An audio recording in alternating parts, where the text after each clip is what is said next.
Good afternoon. This is Coach Jackson in the continuation of Roald Dahl's Matilda. Our next chapter is called Lavender. In the middle of the first week of Matilda's first term, Miss Honey said to the class, "I have some important news for you, so listen carefully. You too, Matilda. Put that book down for a moment and pay attention." Small, eager faces looked up and listened. "It's the headmistress's custom," Miss Honey went on, "to take over the class for one period each week. She does this with every class in the school, and each class has a fixed day and a fixed time. Ours is always 2 o'clock on Thursday afternoons, immediately after lunch. So tomorrow at 2 o'clock, Miss Trunchbull will be taking over for me for one lesson. I shall be here as well, of course, but only as a silent witness. Is that understood?" "Yes, Miss Honey," they chirped. "A word of warning to you all," Miss Honey said. "The headmistress is very strict about everything.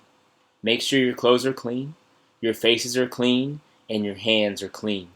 Speak only when spoken to. When she asks you a question, stand up at once before you answer it. Never argue with her. Never answer back. Never try to be funny. If you do, you will make her angry, and when the headmistress gets angry, you had better watch out." "You can say that again," Lavender murmured. "I'm quite sure," Miss Honey said, "that she will be testing you on what you are meant to have learnt this week, which is your 2 times table. So I strongly advise you to swat it up when you get home tonight. Get your mother or father to hear you on it." And here's our picture of Miss Honey here.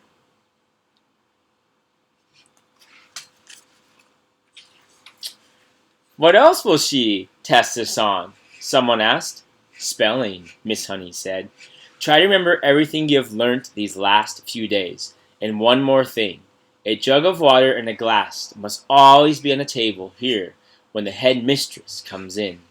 She never takes a lesson without that. Now who will be responsible for seeing that it's there?" "I will," Lavender said at once. "Very well, Lavender," Miss Honey said. "It'll be your job to go to the kitchen and get the jug and fill it with water and put it on the table here with a clean, empty glass just before the lesson starts." "What if the jug's not in the kitchen?" Lavender asked. "There are a dozen headmistresses' jugs and glasses in the kitchen," Miss Honey said.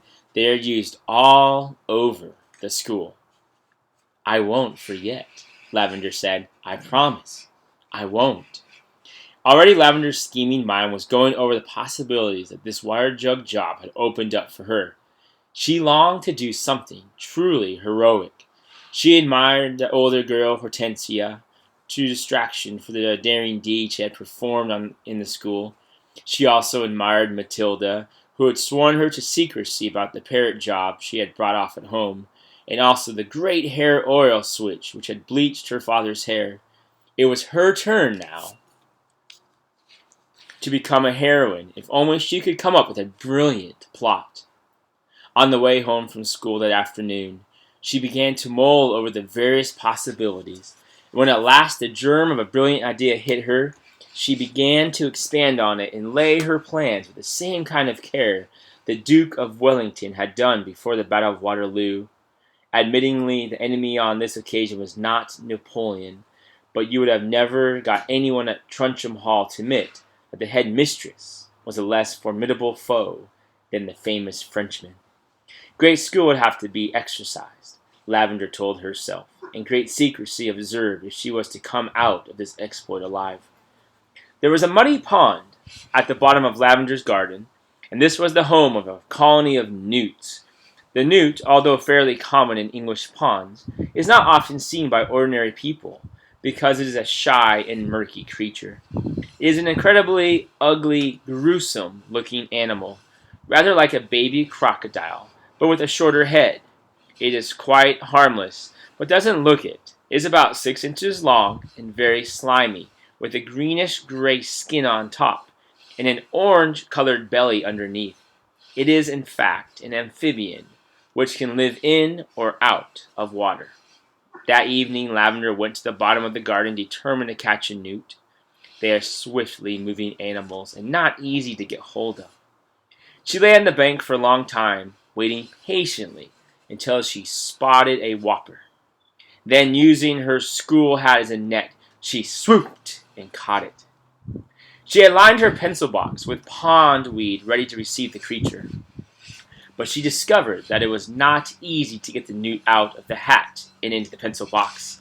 It wriggled and squirmed like a quicksilver, and apart from that, the box was only just long enough to make it.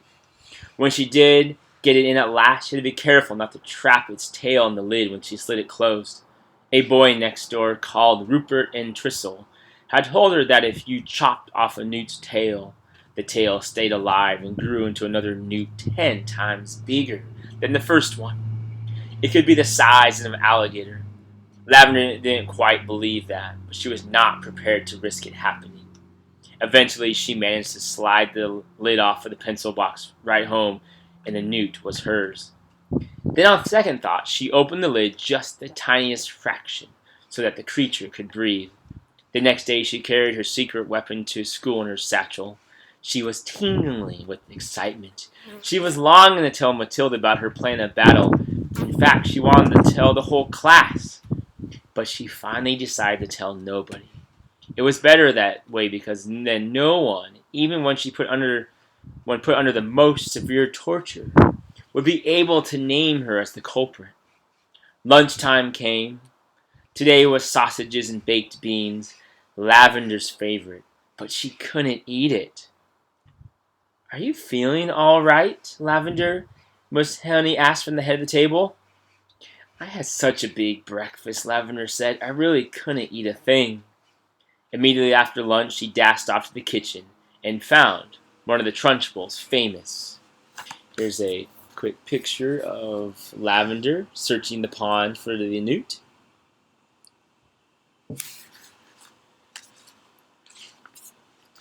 Famous jugs.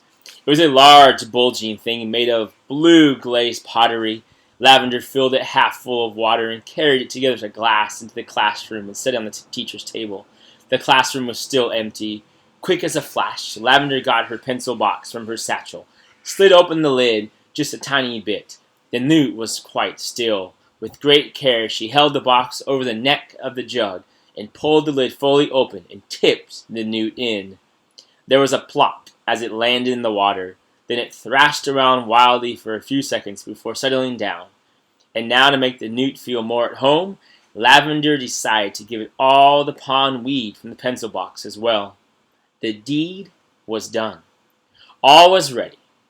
Lavender put her pencils back into the rather damp pencil box and returned it to its correct place on her own desk. Then she went out and joined the others in the playground until it was time for the lesson to begin. Here's Lavender putting the newt into the Trunchbull's pitcher, getting ready to surprise her. Tomorrow we'll read our next chapter. It is called The Weekly Test. Have a great day, and we'll see you tomorrow.